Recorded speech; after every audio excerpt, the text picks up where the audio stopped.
유럽 최고 리그에 2010년에 합류한 이래 손흥민은 거의 15년간의 무관 시기를 이어가고 있습니다.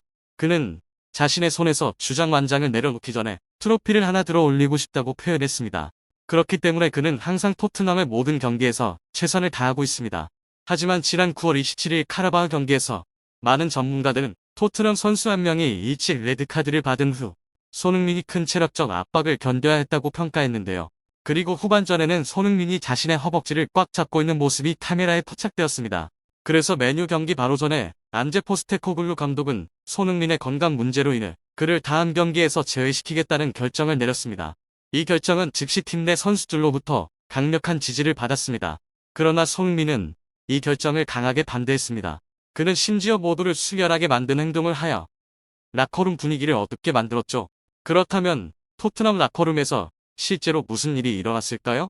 구체적으로 어떤 일이 있었는지 오늘의 영상에서 더 자세히 알아보도록 하겠습니다. 카라바오 경기에서 손흥민은 왼쪽 윙 포워드로 선발 출전하여 71분 동안 뛰며 상대 수비를 끊임없이 공격하다가 베르너와 교체되었습니다. 사실 토트넘은 홈에서 큰 패배를 당할 뻔했습니다. 경기 시작 7분 만에 중앙 수비수로 선택된 드라구시는 공을 잃고 카라바오의 공격수를 넘어뜨려 페널티킥과 함께 레드카드를 받았는데요. 로메로 부주장을 대신해 선발로 나선 드라구시는 큰 실수를 저질러 토트넘이 수적 열세로 경기를 이어가게 만들었습니다. 전문가들은 이 상황을 객관적으로 분석하며 드라구신을 비판하기보다는 포스테코글루 감독의 전술적 약점을 지적했습니다. BBC 해설자도 토트넘이 지나치게 라인을 올렸다고 동의하며 약팀과의 대결에서 취약점을 드러내는 전술이라고 평가했습니다. 또한 토트넘이 너무 높은 라인으로 경기를 운영함으로써 선수들이 반격 상황에서 큰 불리함을 겪었고 선수들의 피로를 가중시키며 부상 위험을 증가시켰다는 점을 지적했죠. 드라구신이 퇴장당한 지 5분 만인 12분에 솔랑케는 존슨의 패스를 받아 페널티 구역 밖에서 오른발로 슛을 시도해 골문 하단 코너로 공을 집어넣으며 토트넘이 1대0으로 앞서갔습니다. 1대0으로 끝난 전반전 이후 토트넘은 후반전에 2골을 더 넣었습니다. 후반 7분 코너킥 상황에서 상대 골키퍼가 멀리 펀칭하지 못한 공이 토트넘의 사르발 앞에 떨어졌고 그는 재빨리 슛을 날려 2대0으로 점수를 올려 카라바흐의 사기를 완전히 꺾었습니다. 후반 23분에는 손흥민이 흔히 손의 지역이라 불리는 위치에서 날카로운 패스를 받아 강력한 슛을 날렸으나 상대 골키퍼의 손에 맞고 튕겨나갔습니다. 그러자 솔랑케가 빠르게 기회를 포착해 결승골을 기록했는데요. 그러나 손흥민의 슛 이후 문제가 발생했습니다. 그는 건강에 이상을 느끼고 그라운드에 주저앉아 벤치를 바라보았습니다. 이때 포스테코글루 감독은 상황의 심각성을 깨닫고 손흥민을 베르너와 교체하기로 결정했습니다. 경기 후 인터뷰에서 포스테코글루는 손흥민이 피로를 호소했지만 심각한 부상은 아니라고 생각했다고 밝혔습니다. 하지만 영국 언론에 따르면 손흥민은 다음날 아침 그의 무릎과 햄스트링 상태를 평가하기 위해 정밀검사를 받아야 하며 이는 팬들의 걱정을 불러일으키고 있죠.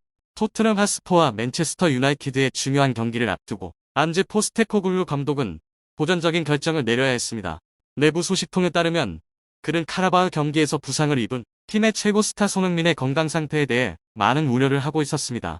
포스테코글루 감독은 손흥민의 건강을 위험에 빠뜨리고 싶지 않았으며 특히 시즌이 길고 팀의 안정성을 보장해야 하는 상황에서 더욱 그랬습니다.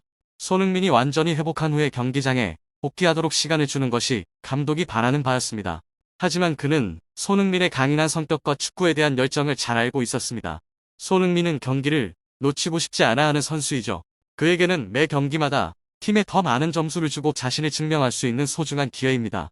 따라서 벤치에 앉아있는 것은 손흥민이 쉽게 받아들이기 힘든 일입니다. 맨체스터 유나이티드와의 경기 역시 예외가 아니었습니다.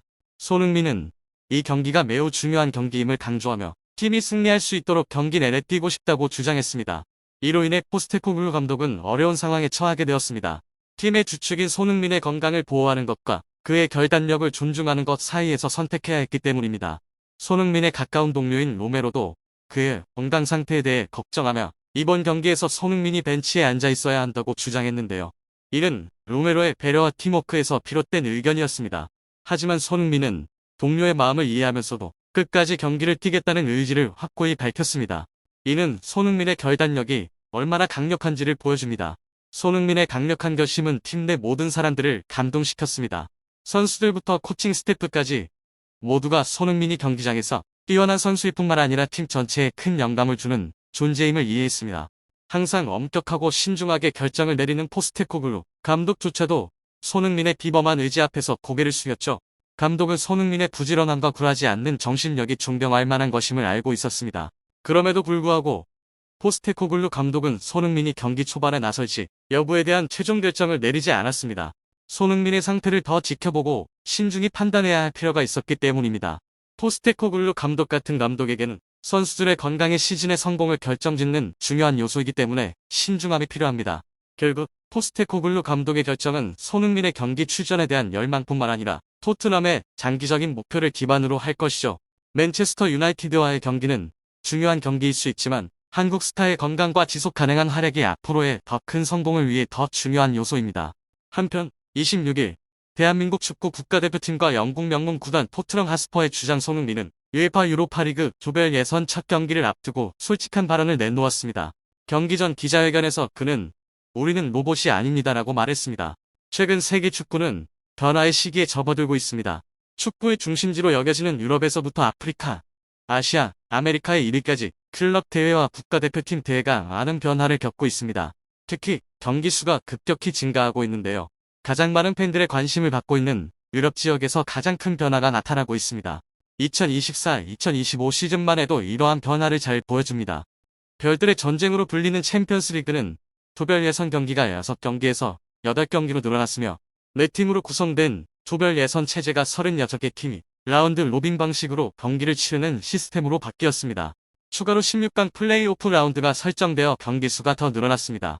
유로파리그와 컨퍼런스리그 같은 하위 대회도 유사한 방식을 채택했습니다. 국가대표팀 경기도 변화했습니다.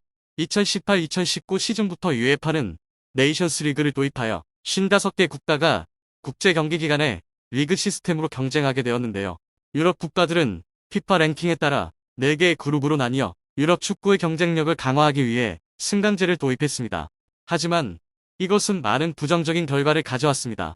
팀들은 현재의 실력과 미래의 재능을 평가할 시간이 없으며 항상 치열한 경쟁에 직면해야 했습니다.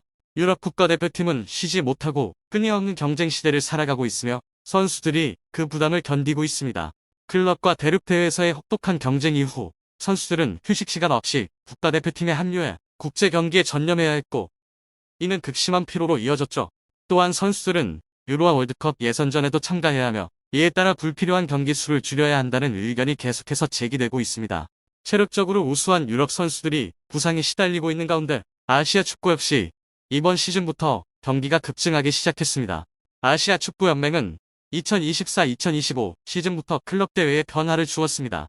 최고 대회인 챔피언스리그는 챔피언스리그 엘리트로, 하위 대회인 AFC컵은 챔피언스리그 2로 이름이 변경되었습니다.